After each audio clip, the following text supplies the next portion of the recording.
here. So we have minimum attendance today, which is great. And those of you on the Zoom, thank you so much for showing. Make up for it in quality. Exactly, that's right. And consciousness, qualia, yeah. So let's just relax into the spaciousness of the awake awareness that is the source of the one I am. It's the source of this reality. It's the opening into where we want to live from. So just positioning yourself in consciousness behind the body-mind so that you have the experience of the body-mind arising in the awake awareness that is the source of everything. And so we now know ourselves as this awareness in which the body-mind arises, along with the reality that we think of as out there. It's a huge opening and a shift to come home to what's actually happening, which is that our reality is arising in the spaciousness of the one I am. It arises in the awake awareness of who we are.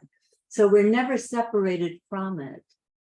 And as we allow ourselves to come home to ourselves, allowing the distortion of our woundedness to fall away, then we have the experience of our true nature, which is love and connection and oneness.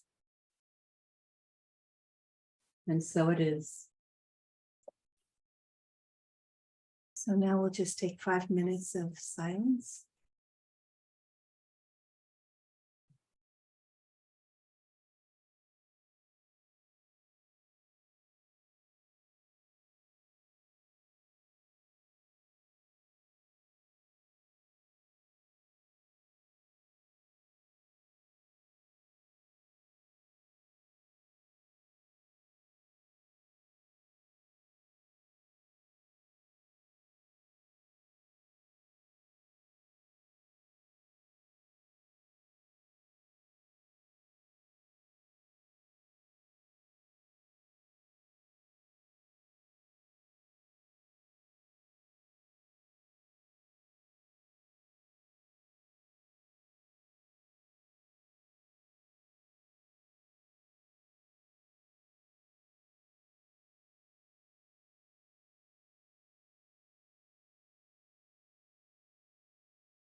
Recently, in a few sessions that I've done with individuals, something has come up that I think we could take a look at together. And that is the way in which we all, out of our woundedness, internalize an abuser.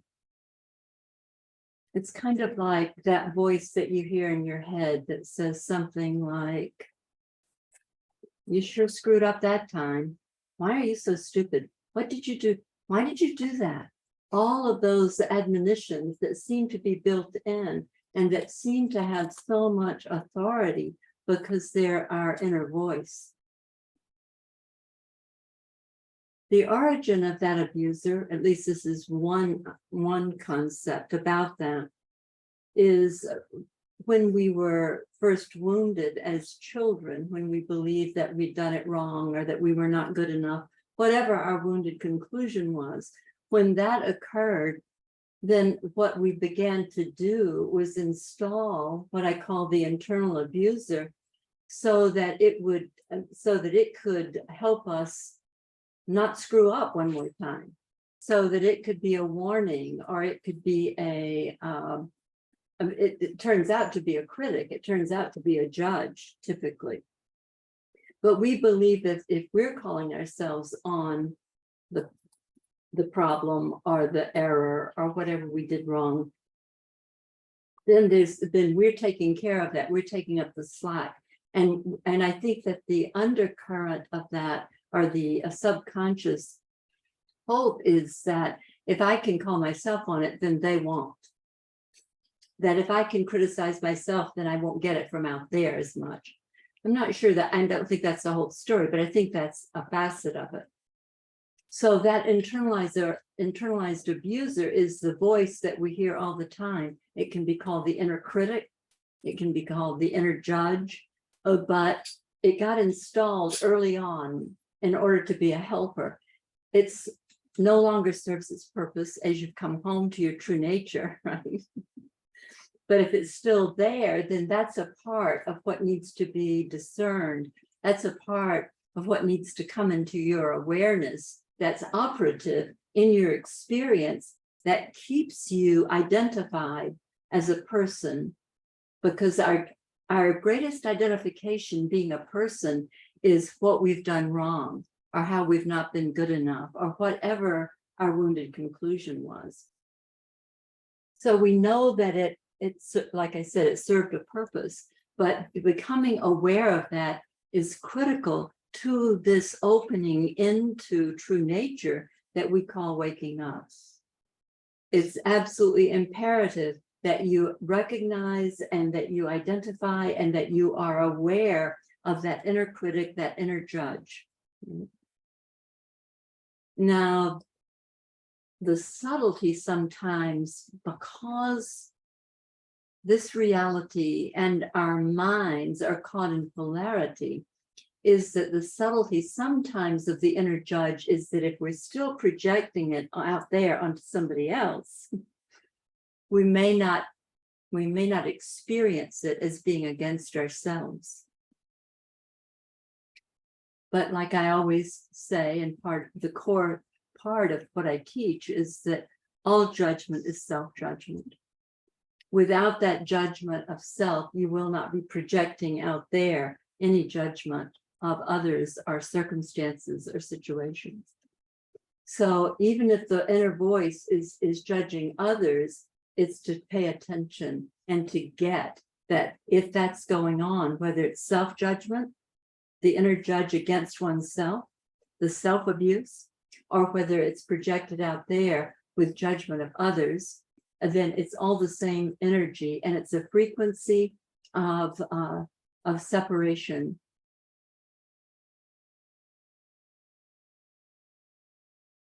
Becoming aware of this inner voice, this inner judge, is a huge piece of waking up, because that may be something that you become aware of before you become aware of, say, being triggered or having an incident occur in a relationship or a situation. You may be very familiar with that inner voice that I'm calling the inner judge. And if you are, you have access to seeing it. Anything that you can see, and this is another caveat of this teaching, anything that you can see, you're not it. So it's like, if you can see that conclusion, I'm a piece of shit, or I don't matter, or I'm not good enough, that inner judge is saying, oh, there you go, you did it again. Everything was fine until you showed up, and then you ruined whatever, the relationship, the friendship, the situation with money, or whatever it is. That inner judge comes in, and then you are collapsed into your early conclusion about yourself that we call the childhood wound. And that might consist of, I'm not good enough, or I don't matter. But it's the inner judge that's representing that conclusion as an inside voice. So noticing that, beginning to become aware of that, realizing that it's awareness that can see it. Yeah, you can hear it in your own mind, and you can hear it as part of probably what you've experienced as an identity for much of your life. But now what we want to do is to create the perspective of being able to listen to it, to see it, to hear it. I'm not good enough. You screwed up again. You did it wrong. What that inner judge represents is the voice of the childhood wound conclusion. So as you become aware of that, then what you're wanting to do is to bring it into the center of your awareness and call it. I always say, call it on its credentials, right? It's like, excuse me, who are you? Who said that? What does that mean? It's like becoming aware of it so that you're allowing it to come up and be seen, because it is what we don't know about ourselves, or what we can't consciously recognize is going on, that runs us. And this inner judge is a huge piece of that, along with the wounded conclusions. Right? Along with the being triggered. And then often, if you're not doing the work. Sorry. Oh, That's the inner judge trying to come through. I guess I did it wrong. All right, I'm having internet issues over here, so go ahead. Okay. Yeah, I can't remember where I was. The trigger is a direct access to the wound. Noticing the inner judge, noticing the voice that's the critic, that's an aspect of what got installed after the woundedness occurred. And like I said, its job was to keep you from screwing up again, to keep you from being wrong again. It's to call you. And so initially there was a certain innocence to it, but then it started to have a position that, just to personalize it, it valued. It's now we see it as a judge with glasses and a long black robe and with his gavel. Right? So noticing that inner voice is a huge access to what we call the waking up process, to what we call the relieving of the trigger of the self-judgment, because it's been going on. So what I would like for those of us in the room and on the Zoom call is if you can reflect back to me any questions about this aspect of our identity configuration, or about your experience with the inner judge, your experience with what I'm describing that might be helpful to others. I got a question for you. Mm-hmm. Are you saying that noticing the voice of the inner judge that is more or less the same as a trigger? that we can use to access the wound? Is that what you're saying? Well, it's not as, the reason that it's not like a trigger is because it's been going on like at a slightly subconscious level. It's kind of like a drone in a way. It's kind of like, oh my God, there you go again. You know, it's not like you get a trigger, get your attention like in the moment. Like, Right. why did she say that? What does that mean? But this inner judge is kind of, it's nearly as if it's got something going on in the background that just continues to reiterate, you screwed up again. You did it wrong. What's wrong with you? You never get it right. It's that kind of thing. And it can, the reason that it's so diabolical is because it's slightly subconscious. It's not, it doesn't get your attention the way a trigger does. Yeah. But it's often triggered by a trigger, right? The judge is triggered by the trigger. I said, thank you for purchasing Verizon Home Device Protection. This month, you're only one click away from setting up your digital account. Thanks, Master. I went to Verizon yesterday so that they could reconnect me with Siri, who's being very recalcitrant and not responding to my vocal thing, not saying to me who's on the phone. And now I'm getting calls from Verizon telling me what a good visit I had. Siri still doesn't respond, by the way. So this is our world. This is the world we've created. Yeah, typically you're Artificial stupidity. exactly right. AS. Yes. Right. Yes. So the being triggered can start the inner judge, but the inner judge may be more subtle than that and may be more operative than that ongoingly, like a kind of what came to my mind. I don't think this is accurate.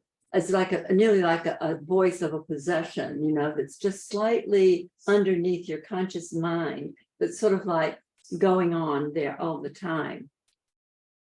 When we are triggered, it may definitely stimulate the inner judge, for sure.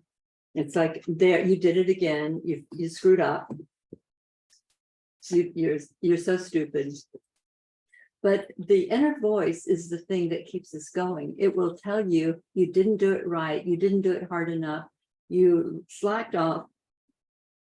All the things that we got programmed with early on by the culture, the collective conditioning, and by our family of origin, whatever values it held, and which we as children probably often didn't measure up to. And so the inner judge often will have the voice of a parent or a teacher, but it's going to be a version of our own judging ourselves. Is that Becky? Yes, it is. How'd you know? I could see your hand in the light there. I thought it was the octopus calling me. So I feel like you're describing my inner world, and my biggest source of suffering is judging myself for not being happy enough.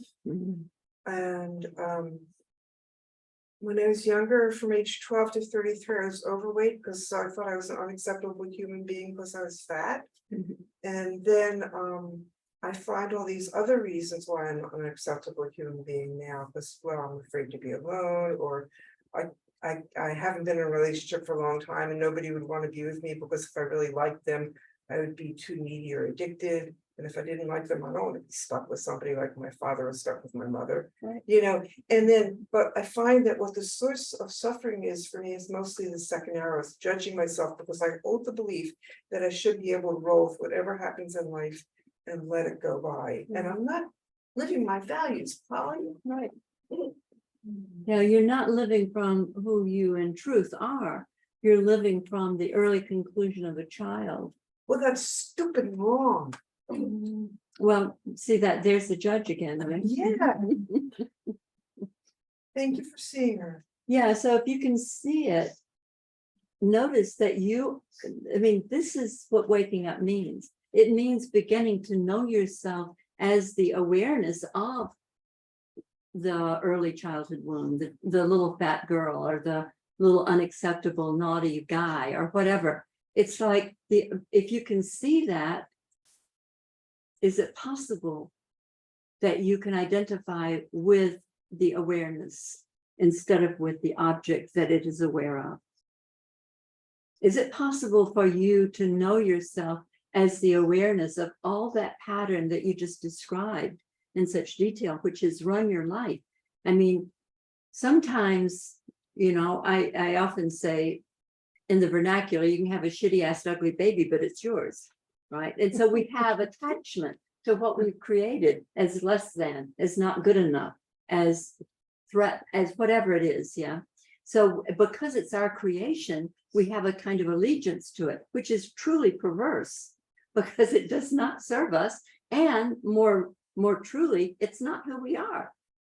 You are the awareness that has access to, like, this is the limitation of a body mind. This is the vehicle through which it functions in this 3D reality. But I am the awareness.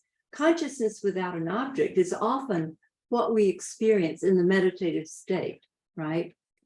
And then the objects will come up, a thought will come in, and it will take our attention away. When we're not meditating, we are viewing a reality and ourselves through the distortion lens of our early wounding. Those glasses, those lens of perception can be cleared, can be cleansed. And then this is it, and it doesn't mean anything. And this presence, and there is the one I am there. And it's not that I am no longer is limited by that earliest conclusion. I'm not good enough. I don't do it right. I'll never be loved. I'll never have what I want, right? That is the story. And that is mind created. And that mind was the mind that went into the polarity, that went into fear.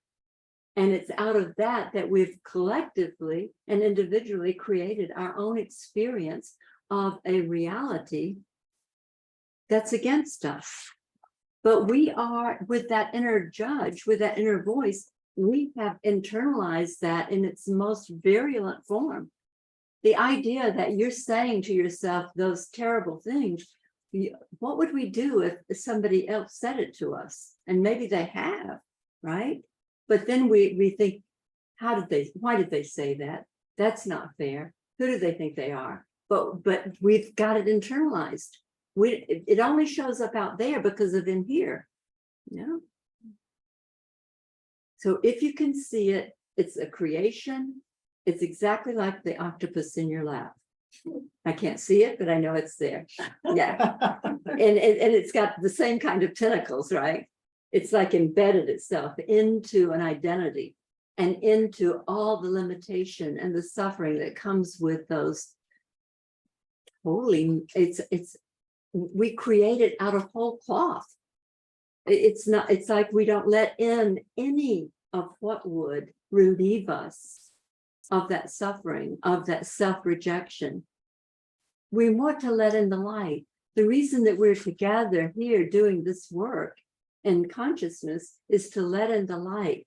And that light has to do with knowing yourself as the awareness instead of as what you have identified with, what you are attached to because you created it.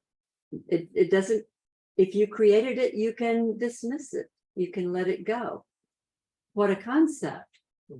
We give it all the validity it has because we created it. Well, it doesn't serve us. Who are we being to ourselves as we identify with that limitation of being wrong, of not being good enough, or of not being lovable? So the piece that occurred here that relieved me of the limited fear-based person was this: if you can see it, you're not it. It's a creation and you don't have to continue to attach to it. You have options. Anything that you can see is an object, and that goes across the board for this reality here and for this reality within our own consciousness. Awareness you cannot see because you are it. It is the power of the awareness of true nature. It's the space in which all realities arise. If there's a reality that arises that is against you and you can see it, you can allow it to be dismissed. You can say, I am not that. That is what I've had, right? But it no longer applies.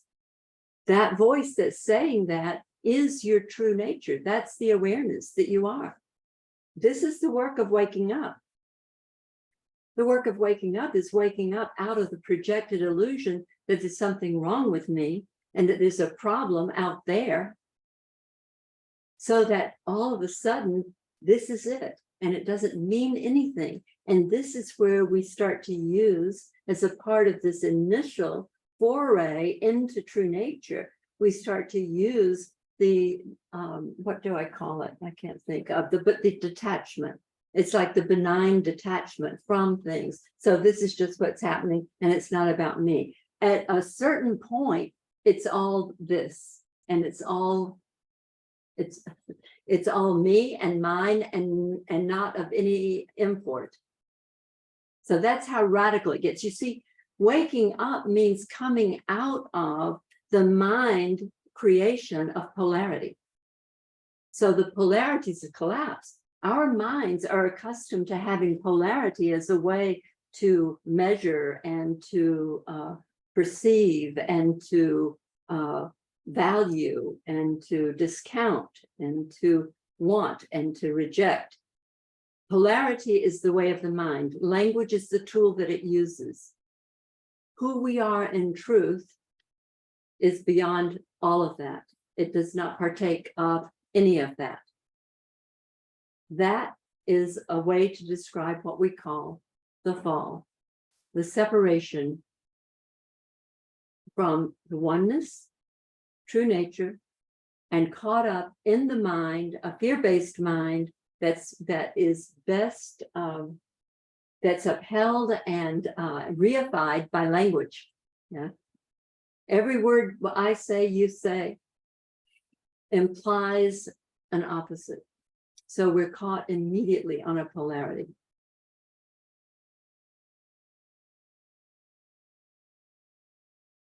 So noticing that internal voice, and it may have dimmed in a lot of you, and it may be not so prevalent now, because as you've done the work on discreating the woundedness, the conclusion out of which is, I don't matter, there's nothing here for me, I'm not good enough.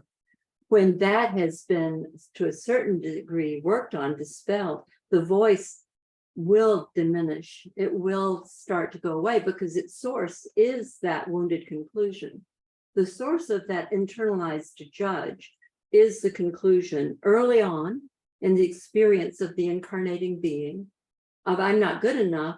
Then right away, it starts to establish itself to help warn you of when you're at the edge of experiencing rejection or the wound of not being good enough or not mattering.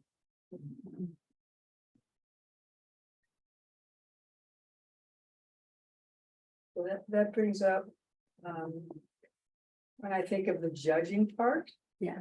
You know, because there's the inner judging part, but then I see the outer judging part, and that separates me from other people. Just like the inner judging part separates me from myself. Exactly. And that's something that just popped in. That's really true, Patricia. Yeah, your judging keeps you apart from the other, the apparent other, right? Either because you're protecting yourself or you're rejecting them. Whether you're judging them or judging yourself, judgment will separate. It will separate, it's like it's there. Yeah, all judgment is self-judgment. When the woundedness falls away here, when the true nature of the one I am, who has the quirks of this 84-year-old little old lady or whatever, right? It's like that's what's operative here. That's for the fun of it. We have body-mind unit for play in the 3D reality. But because of our judging here and our feeling of being put upon or limited or threatened or whatever the fear is, we've separated ourselves from out there. And now we've got to be armored. We've got to have boundaries. We've got to have a way to be so that we don't feel threatened. Right? And allowing that to fall away and just being here now. I am here now. There's no limitation. There's no separation. The reality I see arises in my awareness, just exactly as it is. It's an amazing reality. It's so different than what we've been conditioned to believe and what we've been programmed to believe. Its source is consciousness, and consciousness is the arena in which we are all exactly the same. That's the awake awareness that we point to in the meditation. And the arising of a reality there depends totally on what lens we are perceiving through. And the lens that we typically perceive through was created by our earliest self-judgment. I don't matter. I'm not good enough. There's nothing here for me.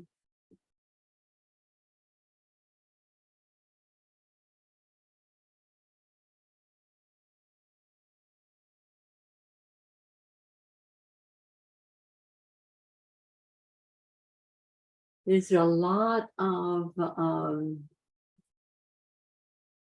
information in well, for me, it's kind of the scientific direction of new physics. But Donald Hoffman is an interesting writer. He was involved in AI years ago from MIT, and he has a theory that this is a simulation, and that basically the space-time simulation that we're all involved in depends upon a headset.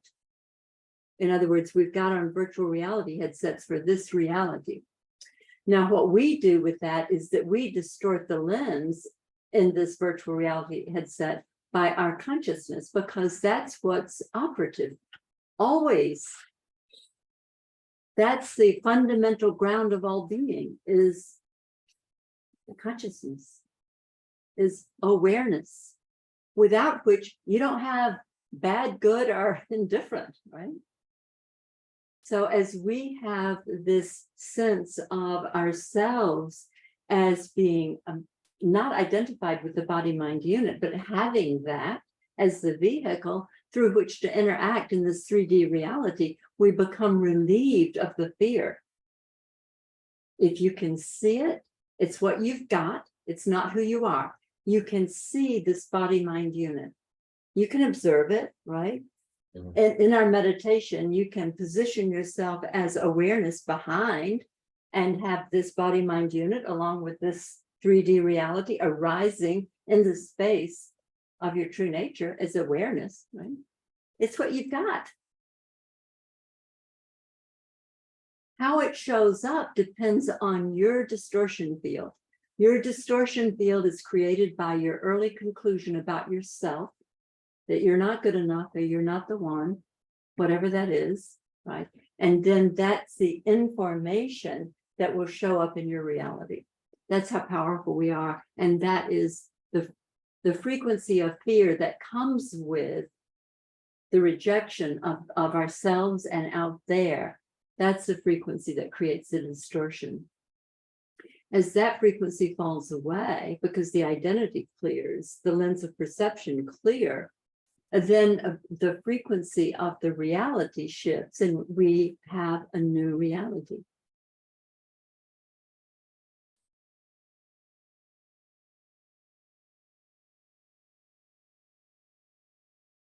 Everybody in this room and on the Zoom have had that happen in their experience.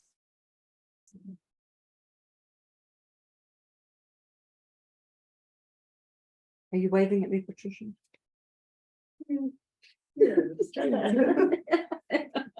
I had another thought of one of the first, Vipassana retreats I did, we were doing metta.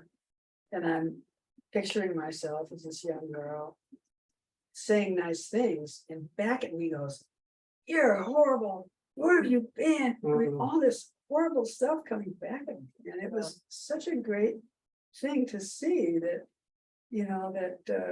that there was that part of me. That was an really- inner voice that was criticizing you? Yeah, well, it was, and it was just, so great to see it from that perspective. Right, What the hell is that? right. Hmm. Who said that?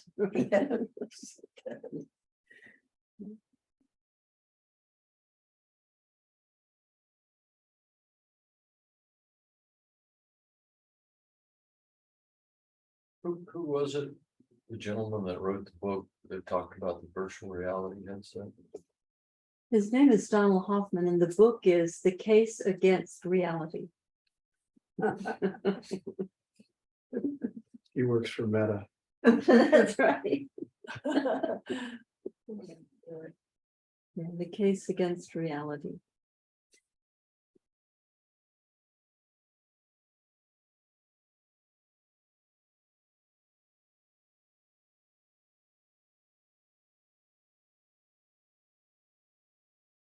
I guess what I want to add is how subtle this is. What you and I talked about, how quickly it's possible to go into that judge without even realizing it.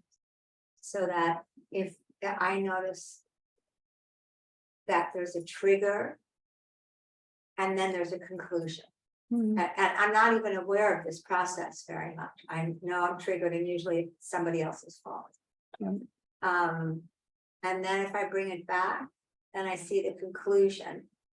But just as I mentioned to you, almost simultaneous with that is the inner judge. Right. It's very hard. Like the conclusion of, let's just say, there's nothing here for me. And then the adaptive behavior would be to be nice or to pretend Mhm. that I was something other than I am, because the judge is already there Mhm. that I'm bad. So the conclusion that there's nothing here for me is a judgment, right? Isn't Right. that what you said? So that's already a judgment. That's right. So then it's a judgment on top of a judgment. Mhm. The inner judge comes to judge the conclusion. Yes, no, Yes. uh-huh, right, Yeah, so whenever this behavior, whether like being triggered, there's something that happens, or there's an interaction with somebody, the inner judge, its job originally was to move right in and say, just shut your mouth right now. You're really getting close to being in trouble here. right, Right. It was operative in that way of a kind of protective yes, influence to keep you. And then you began to identify with that aspect, because it gets to be a creation. It gets to be an identity slice, yes, and Right. it has a lot of influence with us, because it aligns with our self-conclusion. right, Like, I don't matter, there's nothing here for me, I'm not worthy. So the judge is representing that all the time. And then when it comes up, we are stymied and held back with the wounded conclusion, because the judge has just represented that. And because it is a projection, we're having the experience and the reflection of all of that in our outer circumstances. right, Somebody did hang up on me, somebody didn't text me back. All of that's happening, right? And so all of it comes together, and it's totally convincing. yeah, And the thing that the judge will tell you is like, well, you should have listened to me from the beginning. Like, I told you not to go there. Like, but Polly, what you also said to me was, once your attention particles are out there because you've been triggered, then you're much more susceptible to being triggered again or having having a ripple effect. And then there's the next trigger and the next trigger and the next trigger, because then you're externally referenced. That's right. You're caught up out there, and the frequency of that is fear. And so it creates, in whatever the circumstances are that look like your life, right? Yes, And those people, right? All of that just continues to express itself right, in your experience as being against you. yeah. Yeah. Yeah, Yeah, the original wounding that can occur pre-verbally and even whatever karma we talk about. It is what pulls your attention particles into the external.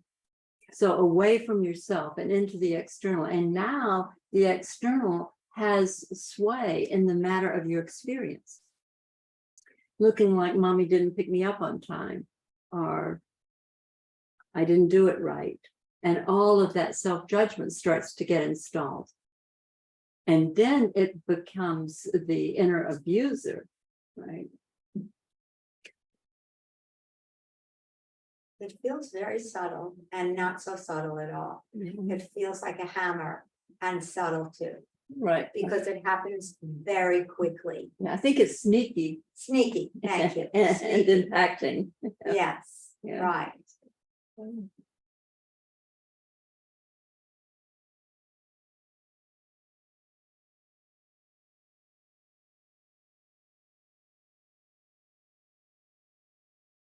So Janine, if you can see that entire schematic that we just described. Yeah. Who do you have the experience of being the awareness that sees it? Now I do. Yeah. But when it's going on, like if I'm caught, it feels like when I'm caught by that, I don't realize what I'm being caught by. I think I'm not realizing that the judge, the inner abuser, is going on. I think I'm triggered, or I think it's somebody else's fault, or I'm all ruffled up about something. The second I realize that it's that inner abuser, that a conclusion has been, that I've been triggered, that there's a conclusion. And the second I realize, oh, I see, I've been banging on myself, making myself wrong, being mean to myself, the whole thing pops. Now, when you say, can I see the whole thing? Yes, I can.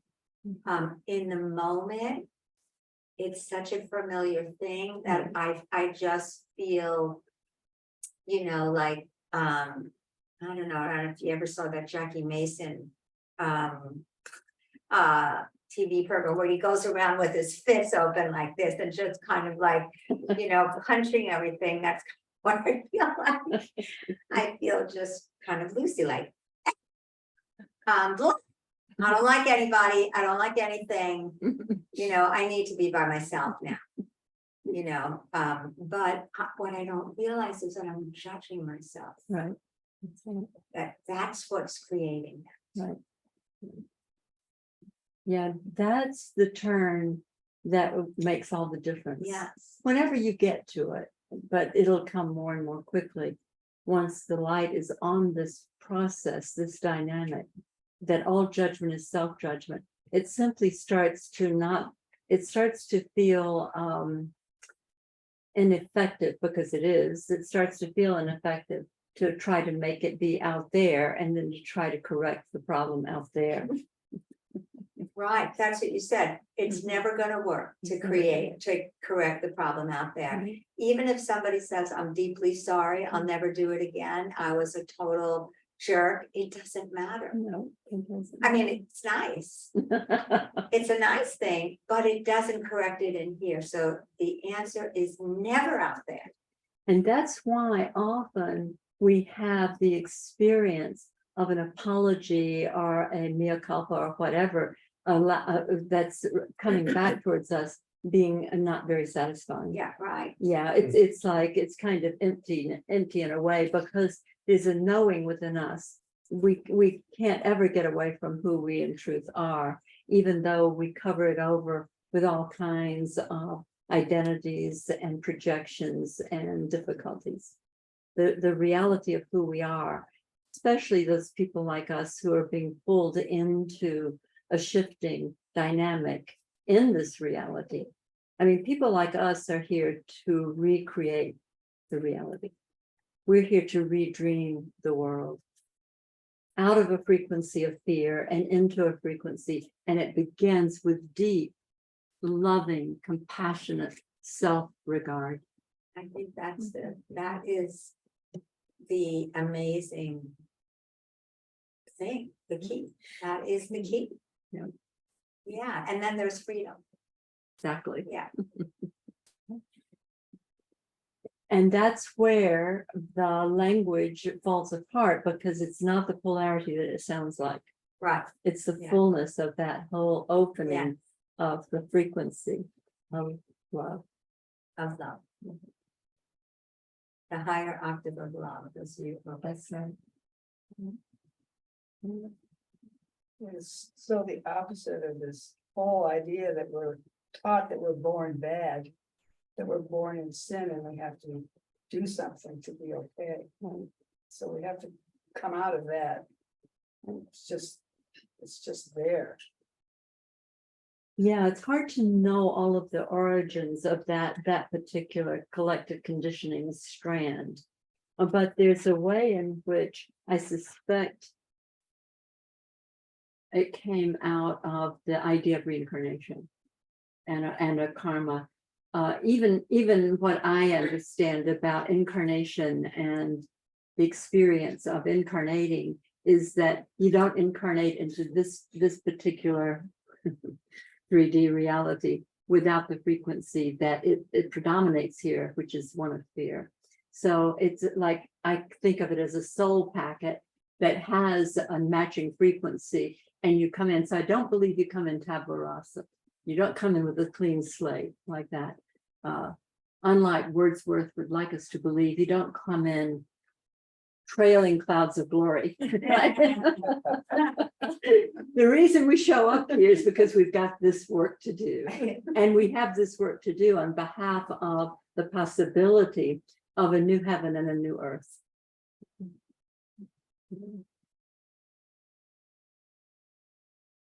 So the conditioning collectively and at the familial level and the individual level has to do with that sense of separation that comes with the frequency of fear. How are we doing? 10 minutes.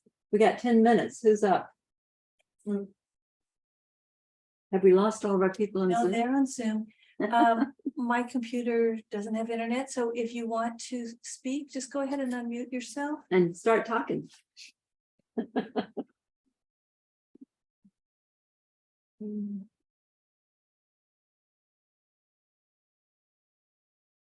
So along that line, one of the things that seems to go on in my mind, it's much or more than the judging, and I'm wondering if this is linked to it, is all kinds of fantasies about negative things that would happen or could happen.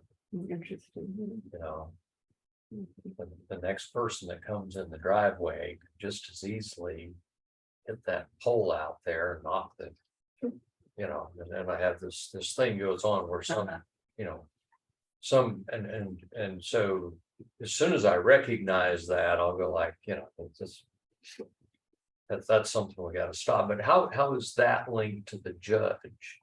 Well, I think you're right in that it's like it's an offshoot, it's an unfolding of that judge, because it's based in fear, and it's based in the way that we are all programmed is to the programming collectively in this reality is that there's a way that it should be. It's not that way, and it's somebody's fault.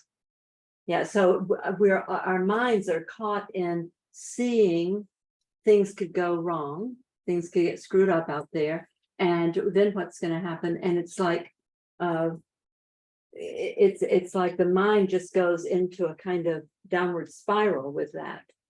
Yeah. But the mind caught in fear, that's exactly, and to catch that and to see it, and to see it as a program, as the program that's been installed out of this collective conditioning, can give you some access to it, so that you know you're watching it and you're not resisting it, but you're not buying it and you're not had by it. So it'll be a practice. To the degree that you don't resist it or are had by it, it will stop operating. All of these patterns depend on our being against them, resisting them, or attaching to them, because otherwise everything in consciousness comes to pass, right? And whether we think of it as being in the mind or in our awareness or whatever, but when we have resistance or attachment to it, then it gets stuck, and then it becomes an object. It's like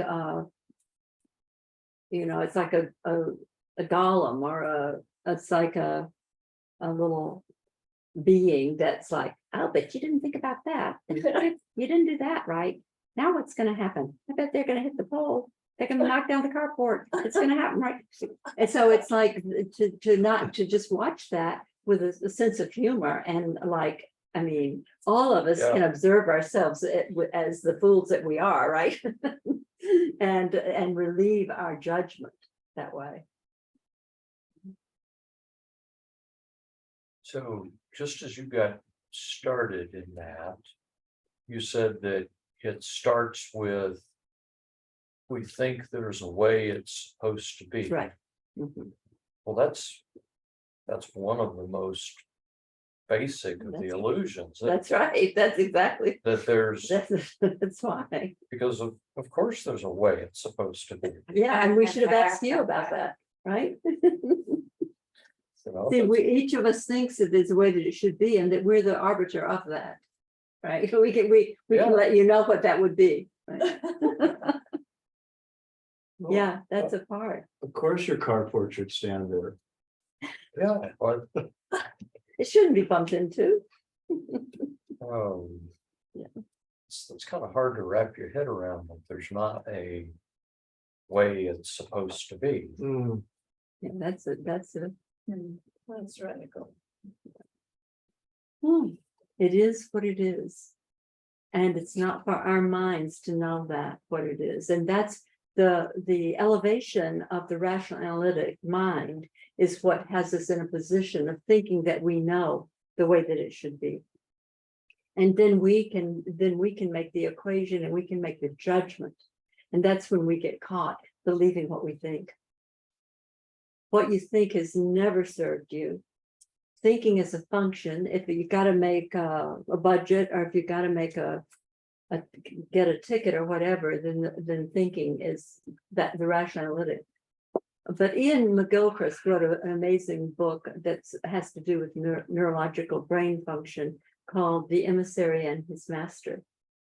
And the master is the opening into consciousness. He attributes it to the right brain in terms of the neurology, but the master is the right brain, the one that without the thinking, the one with the opening into experience and connection. And the emissary is the left brain, who carries the water or who does the job, right? And so, but what we've been conditioned to believe is that the rational analytic predominates. And when it does, the reason that it does is because of fear and the need for control. So as we relax out of that, that can be really, that's the scary thing about what we call waking up. Because we're actually waking up out of our belief and attention to our rational analytic mind and into the what I think of as the quantum field, or can be also the heart chakra, the awake awareness. Waking up out of the rational analytic mind and coming home to our true nature, we have connection to everything. The knowing is no longer an equation or a rational analytic conclusion. It's the experience of the oneness that is what's happening. The oneness that without judgment, you don't have any separation. And you don't have the conclusion of what I call the universal human paradigm, which I just expressed as a way that it should be. It's not that way, and it's somebody's fault, right? That falls away. That falls away because that is a frequency of fear. And the left brain, in its need to control and its judgment, is the arbiter or the one that is ongoingly expressing the frequency of fear, like the idea about somebody driving up and hitting the support for the carport. So our minds are always going there. So begin to just watch what the mind does. And, you know, it's, I always say you can say thanks, but no thanks. I call it the Sarah Palin approach to enlightenment. It's like, thanks, but no thanks. Like to that, whatever that thought thing was that was based in fear. Because it is an aspect of the wound and of the judge, the internalized judge. Yeah. Thank you. Thanks. All right. Thank you all for coming to be with us today. Thank you all here. Thanks for having us, Polly. So great. Thank you, Polly. Who is that? Sergio. Oh, Sergio. Thank you, sweetheart. So glad you spoke up. I didn't know you were there. Hi, Mama Polly. Is that Zach? Yeah. Good night, sweetheart. Yes, sweetie. Thank you, Polly. It's Anat? okay. Anat? Yes. That was a nod. That's lovely. I'm so glad you were here. So much. Thank you. Thank you. That was brilliant. And Nina is always also here. Nina. Linda, Lindsay, Roxanne. So we're gonna do a 45-minute meditation now. For anyone who would like to stay, please make yourself comfortable and drop into that wild field together. That wild strawberry fields forever.